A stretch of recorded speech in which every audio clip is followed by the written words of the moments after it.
दोस्तों जय महाकाल, हर हर महादेव। मैं अधिवक्ता राहुल मिश्रा आप सभी लोगों का स्वागत एवं अभिनंदन करता हूं कालों काल जय महाकाल लीगल एसोसिएट में।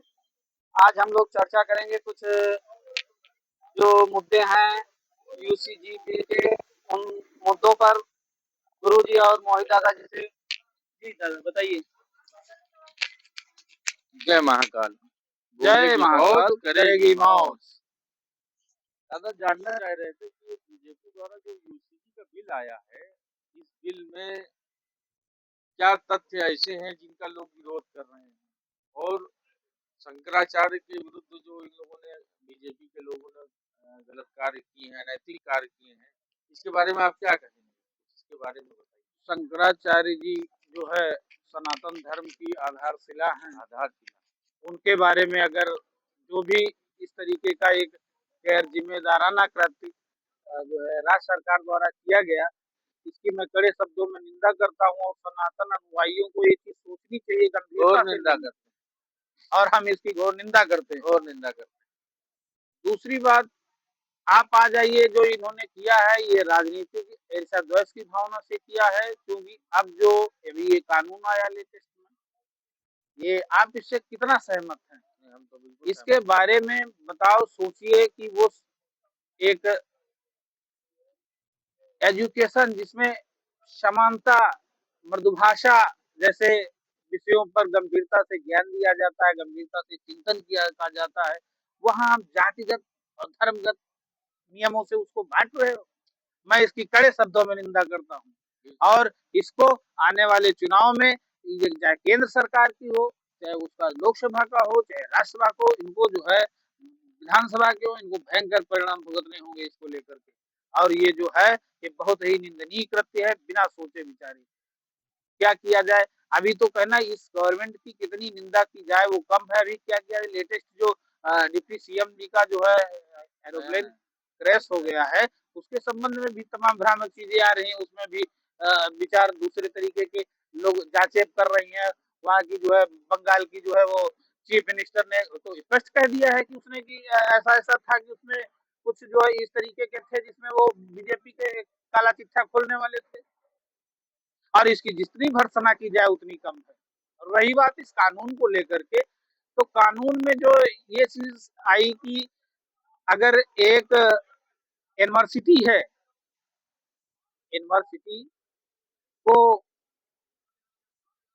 जो उसके कंस्ट्रक्शन के लिए, उसके विकास के लिए, उसके डेवलपमेंट के लिए, उसके लिए ये अधिकृत संस्था है जिसके माध्यम से ऐसा सब किया जाता है, ना कि इनको कोई नियम कानून बनाने का अधिकार नहीं है। नहीं, जातिगत राजनीति तो हर सरकार में चलती है, लेकिन इतनी ज्यादा नहीं, ये किसी स्तर पे सही है ही नहीं है। इसकी जितनी निंदा की जाए उतनी कम है। और इसमें ये एक मान लीजिए दैट सपोज मेरी लड़की है, वो किसी हायर एजुकेशन के लिए हाई यूनिवर्सिटी में या किसी संस्थान में जाकर के वहाँ अपना फ्यूचर देखती है कि हमको आने वाले समय में वहाँ का आईएएस का परीक्षा देना है। उसके बाद जो है उसको जो भी उसका अपना सपना ख्वाब होगा उस बारे में वो सोचती है, अपने सपने बुनती है, अपनी एजुकेशन में ध्यान देती है, पढ़ाई लिखाई करती है। उसी दरमियान किसी दूसरी कम्युनिटी का लड़का आकर के उसको प्रपोज कर देता है या उससे अपनी बात रखता है कि उसको अपने प्रेम संबंध के बारे में बताता है कि मैं आपको प्रेम करता हूँ, आपको पसंद करता हूँ। उसने अगर मना कर दिया, उसने अगर कह दिया कि नहीं हम फ्यूचर के लिए, मैं तुमको नहीं जानती, इस तरीके के जैसा भी है उसने विरोध किया इस चीज का, अब वो जाकर के शिकायत कर देता है कि मैं मानसिक प्रताड़ित हो गया, हमको ऐसा हो गया, हमारा नुकसान हो गया, हमारा ये कर दिया इन्होंने, हमारे ऊपर ये दोष लगा दिया, हमको ये तरीके से कह दिया। इसके खिलाफ जब वो प्रार्थना पत्र, वो अभियोग पंजीकृत होता है, अभियोग पंजीकृत होने में वो जो उसके ऊपर जो चार्ज लगाए जाते हैं, उसके उसका भविष्य अंधकारमय हो गया, उसका भविष्य खत्म हो गया। वहां पे वो बच्चे सुसाइड की तरफ जाएंगे, आने वाली वैसी व्यवस्थाएं होंगी। हाँ, ये चीज है कि अगर कानून बनाना था तो देख करके उसमें जो चीज थी उसको तुम जातिगत के आधार पे बांट रहे हो, ओबीसी फलाना कम्युनिटी ढमाना कम्युनिटी कर रहे हो। इसके लिए इनको खामियाजा 2027 में और 29 में इनको इनकी औकात दिखा देनी है। ये काम वो तो मानी अगर न्यायालय न हो, अगर न्याय व्यवस्था ना हो तो ये क्या कर सकते हैं? तो सब कुछ कर सकते हैं। 90 में थे तो इन्होंने क्या किया था? आज इस तरीके के जहां इतनी व्यवस्थाएं हैं कि इतने देखा जाए तो एक आंकड़े के अनुसार जिसमें 50 लाख, 80 लाख, 1.5 लाख जिले के हिसाब से, प्रदेश के हिसाब से बच्चे जिनको एजुकेशन न मिल पा रही हो, वहां आपके ऐसे विचार होने चाहिए। हायर एजुकेशन कौन लेता है? अपने बच्चे तो लंदन पेरिस में पढ़ाते हो आप, वहां से सीख करके यहाँ आप नहीं सीख पाए। और यहाँ के बच्चों के लिए जो किसी तरह बिजनेसमैन प्रभावित होता है, इससे वकील प्रभावित होता है। हम अपने बच्चे को आईटी भेज दे, कहीं भेज दे, उसके ऊपर क्या बीतेगी अगर ऐसा कोई चार्ज उसके ऊपर लग जाता है? ऐसा कोई ठीक था, शिकायत दर्ज होती, अगर अपराध गलत पाया जाता, आरोप गलत पाया जाता तो उसके विषय में क्या, उसका फ्यूचर खत्म हो गया, वो तो सुसाइड करने वाला भी नहीं रहा। इसके पीछे कितनी माओ की जिज्ञासाएं छिपी हैं, कितने बाप के जो है विचार छिपे हैं, उनकी सोचें छिपी हैं, उनके सपने छिपे हैं, सब तो खत्म हो जाएगा।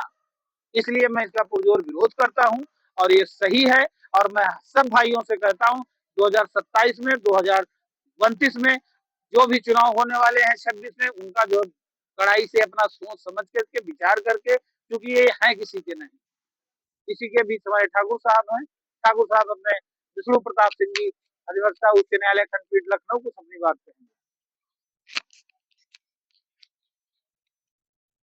ये जो यूजीसी लागू किया गया है, इससे समाज में तरह तरह से विद्रोह पैदा होंगे, भावनाएं दूषित होंगी, एक दूसरे का प्रेम जो है छीड़ हो जाएगा, एक दूसरे के घर आना जाना जो है लोगों के दुश्वार हो जाएगा।